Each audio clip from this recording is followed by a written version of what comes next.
Hello, you're watching Avenue X, and today I want to talk about a recently finished airing Chinese drama, 归队, The Long Way Back.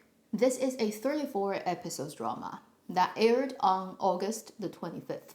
It is produced by Tencent, but it's actually also produced by CCTV, plus directly under the direction of NRTA, the National Radio and Television Administration. It is also a project that's being supervised by the official Department of Propaganda of the northeastern three provinces, because this is a story about the struggle and history of the very famous 东北抗联, Northeast Counter-Japanese United Army. As this drama is one of many projects that were designed to come out in 2025, as it is the 80th anniversary of China's victory over Japanese invasion back in 1945. And 东北抗联, the Northeastern Counter-Japanese United Army, was one of the most famous and earliest against Japanese invasion military force China had. Unlike for many other countries in the world, when Second World War really started towards the end of 1930s, in China it actually started early 1930s. From 1931, when Dongbei was invaded, till the end of the war, it was a 14 years struggle for Dongbei people. This army's history in China is one of the most incredible stories in the military history of modern China. It is a symbol of the strength of the Chinese people, and it's one of those very suitable things to get made and come out in 2025. The directors of this drama are Zhang Qichuan and Zhao Yang, and the scriptwriters are Gao Mantang, Li Li, Ru Shen. The drama was shot actually from September to December last year in Jilin province, which is one of the three northeastern provinces. They picked the time so that they can shoot both seasons. One is where there's still green trees. In September in the mountains, the river is still flowing. The other is once you move into about November, December, everything is covered in snow and it's super cold. The crew really wanted to shoot the realistic sceneries of the northeastern unforgiving winters of China that this army has lived through in absolutely unbelievable conditions to fight Japanese invasion. So they picked that time, and everything you see in this drama is real. Sometimes they shot certain scenes at a warmer season, for example, during the time when they have to go into the river to shoot. If it's actually freezing winter, which would be accurate to history, but the actors probably would not be able to live through that and still perform. So in those cases, they were in real location, real river, but they shot it closer to probably when they started shooting, like September, when it's not super cold, and then digitally added ice and snow onto that scene. Otherwise, when it's not actually putting the actors in the river, when it's actually just in the mountains, but it's winter and snow covered, it's all real. So there are many locations of this drama that's deep in the mountains of northeastern China, where there's naturally no traffic and no roads that can drive cars into the location for it to shoot. So all the equipment and all the actors had to walk into the mountains to shoot those scenes. And the result looks very fantastically real, as you can imagine, but the process of making this drama probably tortured them a lot. The drama is led by a very clearly ensemble cast. It's mostly, we can say, led by Hu Jun, Li Naiwen as the two most important male characters. But then the rest of the main cast are pretty much just as important, including Chen Jingke, Yuan Shanshan, Ren Bing, Song Jiateng, Jiang Xin, Lin Yongjian, Li Junxian, and a few other people. But these are the most important roles. And it's a quite interesting mix of actors and actresses, considering the previous works they usually do and what kind of position they have in the industry. Before I clicked into this drama, I didn't really have a high expectation of it, because I know 2025, we're gonna get so many dramas as such, because it is politically important. Usually with this type of production,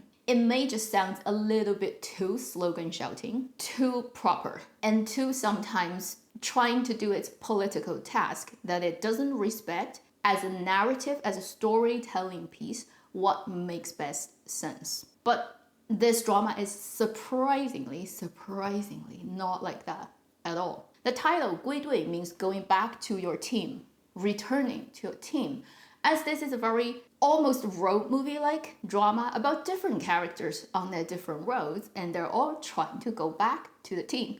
So you know there has to be a separation of them at the beginning when it's set in early 1930s. This is already the time that the Dongbei part of China, northeastern China, was invaded by the Japanese army, whereas the rest of the China at that time was not yet invaded. So they started fighting already, and it's very difficult for them. So they're roaming in the mountains. The Dongbei Kanglian army are in very smaller units scattered. There's a battle that happened between them and Japanese soldiers. And after the battle, they got scattered and they were trying to find each other. Before that, they had a kind of code name for each person on the team. They were like, if we ever separate, we'll go to that location. It's a town. And outside of that town, there's a forest. There's that big tree that we've all seen before. It's very recognizable. We're gonna carve our number on the tree so that when people get back to the tree, they check the number, they will know who is still alive, and they will all go to this town that's not far from the tree and hide there so that later the other members, when they saw the number, they will come to the town. They're trying to find each other. That's like their plan. And so at the beginning of the drama, they ran into battle, they got scattered, and they each had to go through their own trials and adventures and a lot of incredible sufferings to find their way back to each other. That is at least 60% of this drama, the first part. When actually eventually people meet each other again, a lot of circumstances change, a lot of back and forth happens, and the story really starts at early 1930s, and it will end around the time when the war ends, which is mid-1940s. This drama uses this kind of design to give you multiple perspective characters and crossing 14 years time span to show the multiple facades of during the war, what kind of sufferings all kinds of Chinese people, mostly in northeastern China, would have to endure. And you'll see multiple people's different kind of reactions during different phases of those 14 years, as back in the time, nobody knows when this is gonna end. So inevitably, people waver, people change, people go back and forth. I think it successfully solved the problem of when you have such a task-heavy drama, you may have too broad a perspective and too high a perspective that you make the story very broad stroke and unbelievable and unrelatable. This drama is the complete opposite of that. It actually goes only to very personal perspectives throughout. It's never shouting slogans in any way, yet it is very heartbreaking and very beautifully made. I would say I'm happy to give it 3 gold mine, although it's still not perfect if I'm being honest. And I'll start with tiny points that are not perfect, and then I'm gonna talk to you about why I think this drama is really worth your time. Although it's not by any means a heavy entertainment piece and may be very different to the type of dramas most Chinese drama watchers watch. I know the highest kind of rating or viewership Chinese dramas usually happens with younger audiences of the more Chinese specific genres like xianxia, like fantasy idol or contemporary idol. Those things are much more popular than this kind of very serious and very heavy stuff. And honestly, quotation mark, not pretty. Hardly anybody ever looked well kept throughout the whole thing because they were surviving in the wild. They were literally like Stone Age people sometimes. First, the things that are not perfect. There is one thing that I would say about the casting. The casting overall is very, very great, and a lot of actors performed highly exceeding my expectation. So overall, I'm very happy. But the thing that comes with it is because so many people did such a great job in acting in this drama, that if you're not doing as good a performance, you stand out. They're clearly not as strong as the other actors. Actors would be Chen Jingke and Yuan Shanshan. If you only look at their performances, they're not bad. But the problem is when you compare them to Li Naiwen, Hu Jun, Song Jiateng, it is kind of like very clearly they're on different levels. For Chen Jingke, he's the young actor in this group. You can still tell his acting is lacking of details and layers. He's very limited with the tools he has in his box. Although he's definitely not treating it with proper serious attitude and trying hard. It is just he's not yet there. Had this role been played by a better young actor, it would be even better. And he has actually a lot of narrative weight. Yuan Shanshan actually also didn't do a bad job. I really like her role and her performance throughout the whole thing. She's the only female soldier among this group of people, and her story is heartbreaking. But I would say it's not really to do with her performance is not so good. I think it's unfortunately to do with actresses have done a lot of things to their faces. It's common to see that these days. If they're playing a contemporary time person like in 2020s and they have a little bit plastic injections here and there, like trace on their face, we can accept that because it's making sense for contemporary people to have that done to their face. But you're talking about a story that's set in 1930s and 40s when this type of thing didn't exist at the time for human beings. Not to mention you're in northeastern mountains of China where you can't even find enough food to survive, let alone plastic surgery. So it's often is like her face just doesn't look natural. That brings me out of the story and she's not fitting into the background of the narrative. It's really that problem instead of her acting actually has problem. It's just my brain doesn't want to let it go. I can't help it. I see it and it's just odd. So these are the smaller things I noticed that make me feel the drama is still having room to improve. The good things about this drama, number one, it is so real. It is the most real drama depicting the cruelty of war and the reality of the Dongbei Kanglian army in the 1930s and 40s. And if you were in the army, that's what you're gonna look like. Everybody is covered in 10 layers of dust and soil. Everyone is so dirty that you can't even tell one face from another. The hair is a mess and it's like hasn't been washed for years. Everyone's teeth look horrible and realistic, but horrible. And I don't know how much makeup they would have to do every day just to stain the teeth to look like they really have no normal modern society living standard. Because they were in the mountains most of the time. Their clothing are all just peeling off and it's being worn and never washed. Some of very good looking guys, right, are covered in so much layer of like dust and dirt that you can't even tell who they are. So this is the most shockingly realistic drama about Dongbei Kanglian I've seen. I mean, not this year, ever probably. And it means so much hard work and literal physical sufferings that the whole crew has to go through to get it done. I really cannot think of another drama that has been as honest and as well done as this one in terms of capturing that in visual. If you've never heard about Dongbei Kanglian's story, the northeastern counter-Japanese United Army story, this is a very good introductory drama to you for you to understand that period of time and what kind of resistance Chinese people managed to put together. Its historical sort of significance to Chinese people even till today. Number two, my neighbor's dog.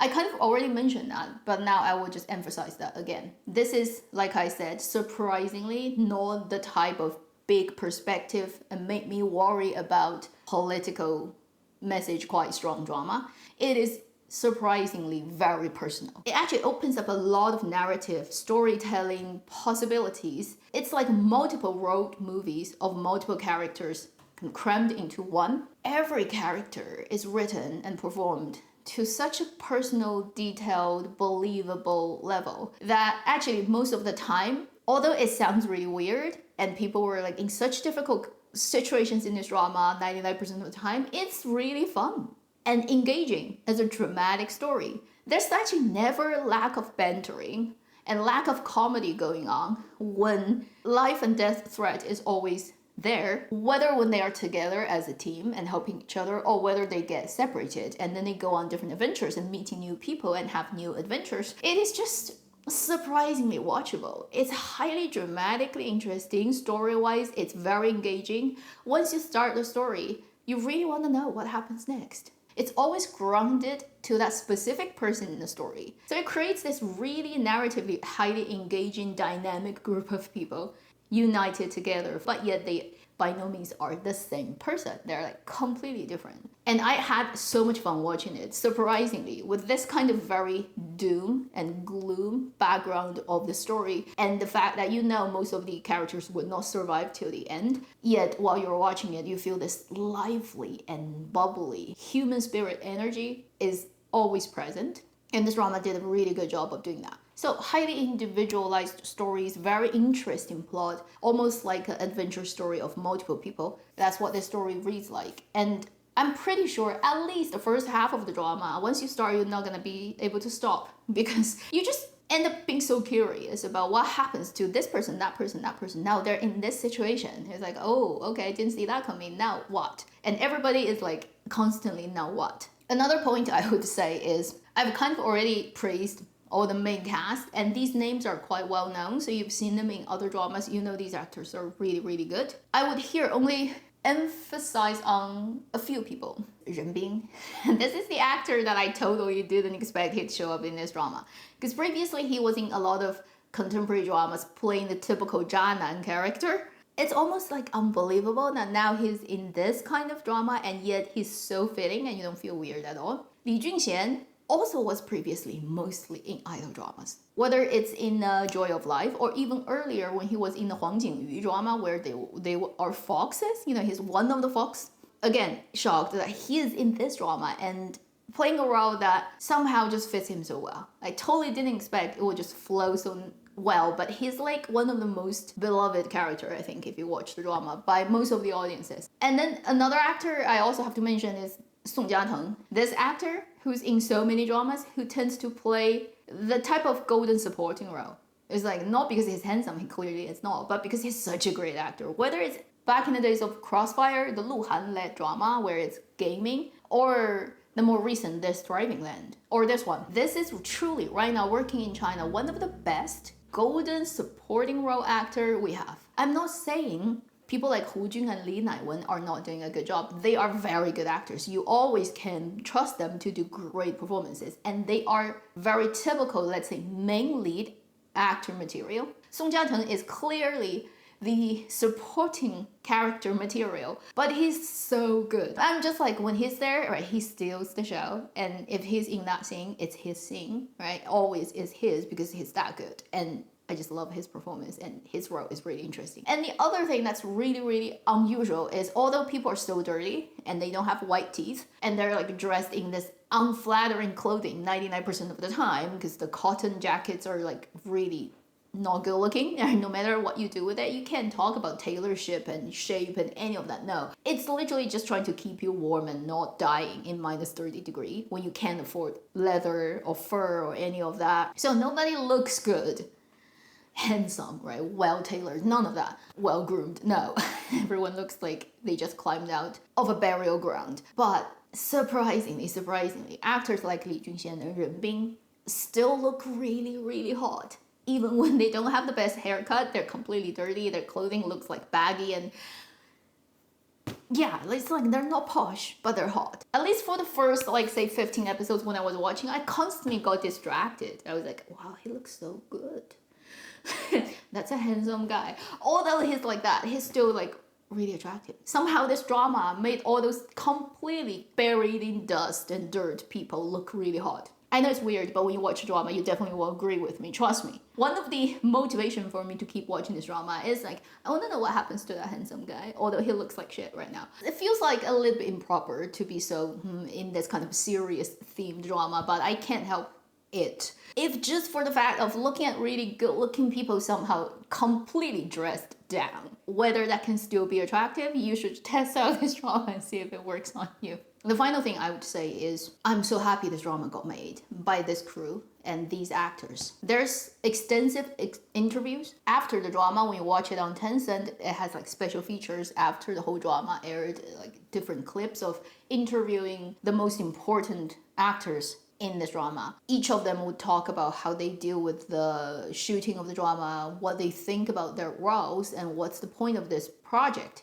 And you really can sense a lot of people take this job on knowing it's not gonna be the money making, it's not gonna be give me fame kind of project. They go do this and knowing it's actually quite difficult for those 3 months of shooting time when they actually have to physically suffer, whether it's in the cold river or minus 30 degree blizzard. They took this on because they think it's important that this story needs to be told, needs to be refreshed, needs to be captured by the current cameras and technology we have, and to be presented to Chinese people. There are very young people who are probably not very familiar with this part of China's history and the struggles of this legendary army. These people sacrificed so much, and Dongbei of China has suffered so much for those 14 years, much longer than the rest of the world in terms of the anti-fascist war globally and in terms of Second World War. During the September the 3rd military parade that happened in Beijing this month,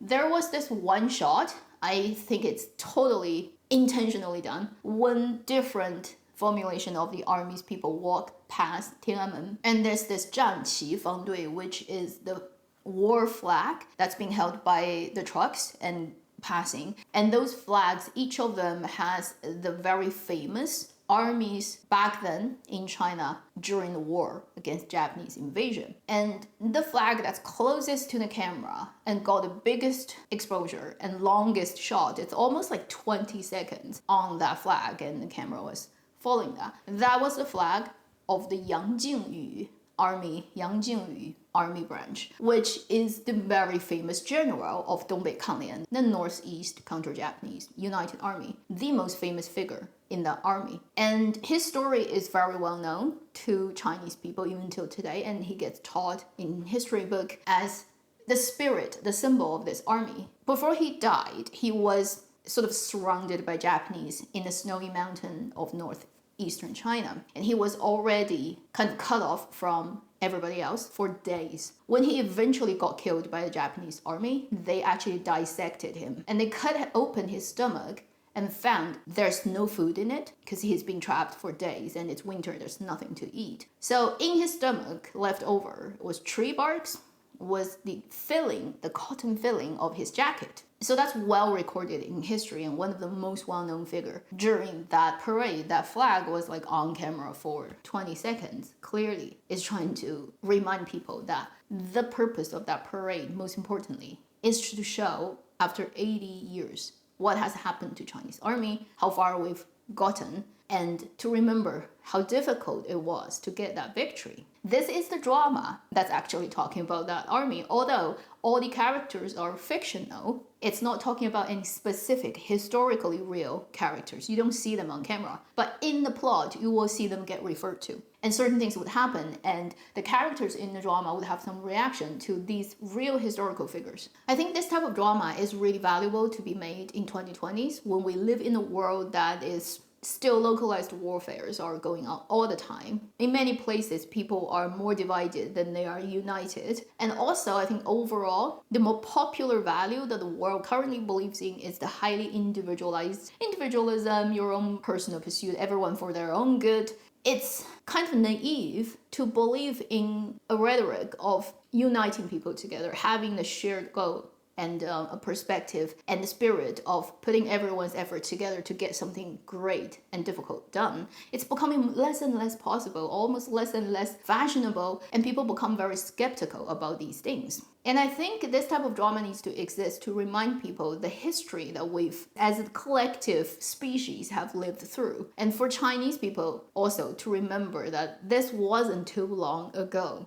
And these people gave up their life, and so many of them, nameless, never get kept and never will be known. They sacrifice so much so that the later things can happen, so that 80 years later, people can enjoy peace and a normal life. It would be a shame, and it would be very unfair, and it would be really, really morally wrong to forget that. So I think this type of drama, although it sounds very political, and not cool, and not entertainment value heavy, they still need to be made, and need to be made by the best people in the industry. Probably China is one of the few countries in the world still believe in this type of thing, still wants to make this type of drama, whereas in other places, people have willingly forgot, unfortunately, a lot of their predecessors, their previous generations' hard work to lay the ground and foundation for their current good life. What can you say about humanity, right? We're very forgetful and ungrateful for a lot of things and taking it for granted, all that. So this type of drama is highly valuable in that sense. And I don't know if that's a popular argument to the rest of the world, to people who live in very different countries and having very different histories. It probably wouldn't really connect to everybody. But I think as a Chinese person, I am really highly appreciative of this drama's existence. And it's actually really fun drama. I watched through it, I'm like, I didn't expect I'd get so entertained by a drama that has such a heavy theme, and with all that pain and tears, you still get this hopefulness as you watch. You'll get it. If I have to recommend an 80s anniversary drama from Chinese dramaland in 2025 commemorating the victory of the war against Japanese invasion back in 1945, if I have to recommend just one thing you watch that comes out of China so far this year, you should watch Gui Dui, and I'm very sure you're not gonna get disappointed. That should be the end of this review. Thank you for watching Avenue X. I'll see you in my next video. Meanwhile, live long and happy drama watching.